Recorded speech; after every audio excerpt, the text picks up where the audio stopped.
Imagine this. You're 19 years old. You made a mistake. You got caught selling a small amount of drugs. You've never been in trouble before, and the judge knows you're not a danger to society. Maybe probation would give you a second chance. But it doesn't matter. The law says you must serve 10 years in prison.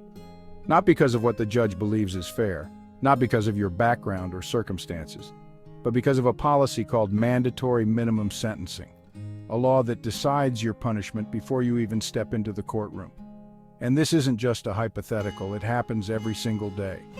Mandatory minimum sentences shape our justice system in ways many people don't realize. But are they making the system fairer or just less fair? That's what we're breaking down today. Let's start with the basics. A mandatory minimum sentence is exactly what it sounds like, a law that sets the absolute lowest prison sentence a judge must impose for a certain crime.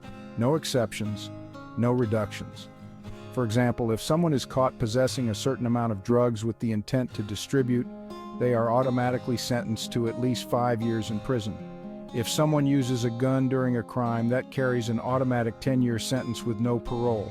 If a person is convicted as a repeat violent offender, they could be sentenced to life in prison, even if the judge believes they deserve less. These laws were created to ensure consistency in sentencing. The idea was that two people who commit the same crime should receive the same punishment, no matter where they are or which judge they face. It sounds simple, but the reality isn't so straightforward. To understand why mandatory minimums exist, we need to go back to the 1980s, when the United States was in full crisis mode over drugs and violent crime. The government wanted to appear tough on crime, so in 1986, Congress passed the Anti-Drug Abuse Act, one of the most aggressive sentencing laws in American history. This law set mandatory minimums for drug crimes, often based on the amount of drugs rather than the person's actual role in the crime. One of the most infamous examples of this was the crack versus powder cocaine sentencing disparity. Under this law, possessing just 5 grams of crack cocaine meant an automatic 5-year prison sentence. But for powder cocaine, a person would need to possess 100 times that amount, 500 grams, to get the same sentence. This law disproportionately affected black communities where crack cocaine was more commonly used, while wealthier white Americans who used powder cocaine received far more lenient penalties. Over the years, mandatory minimums expanded beyond drug offenses. They were applied to firearm-related crimes, sex offenses, and repeat violent offenders. But as these laws grew, so did the controversy surrounding them. So, do mandatory minimums actually work? Well, it depends on who you ask. Supporters of mandatory minimums argue that they create consistency in sentencing. They believe that no matter who you are or where you live, the law applies the same way. They also argue that these laws deter crime. The idea is that if people know they'll face serious prison time, they might think twice before committing a crime. Supporters also say mandatory minimums keep dangerous criminals off the streets, making communities safer. But critics say these laws have serious flaws. One of the biggest concerns is that mandatory minimums remove judicial discretion. Judges can't consider unique circumstances, which can lead to excessively harsh punishments, even when the facts of the case suggest a lighter sentence would be more appropriate. Critics also argue that mandatory minimums disproportionately affect minorities and low-income individuals. Wealthy defendants often have the resources to negotiate plea deals to avoid mandatory minimum sentences. But poorer defendants who can't afford top-tier legal help end up receiving extreme sentences simply because they can't fight the charges as effectively. Another major issue is that mandatory minimums fill prisons with non-violent offenders.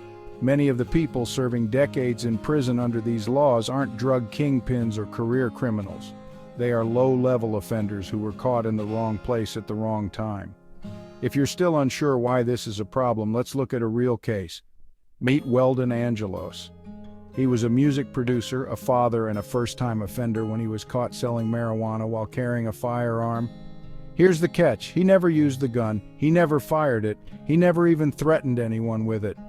But under federal law, simply having a gun while selling drugs triggered a mandatory minimum sentence.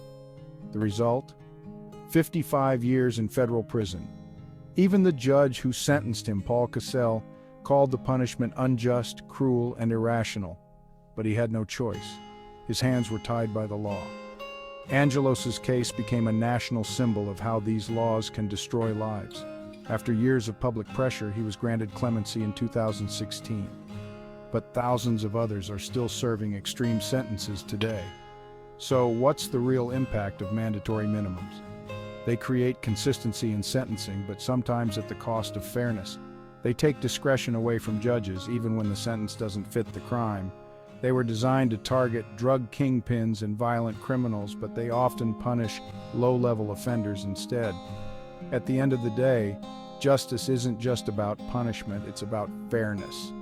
So here's the big question: should the law decide someone's fate before a judge even hears their story?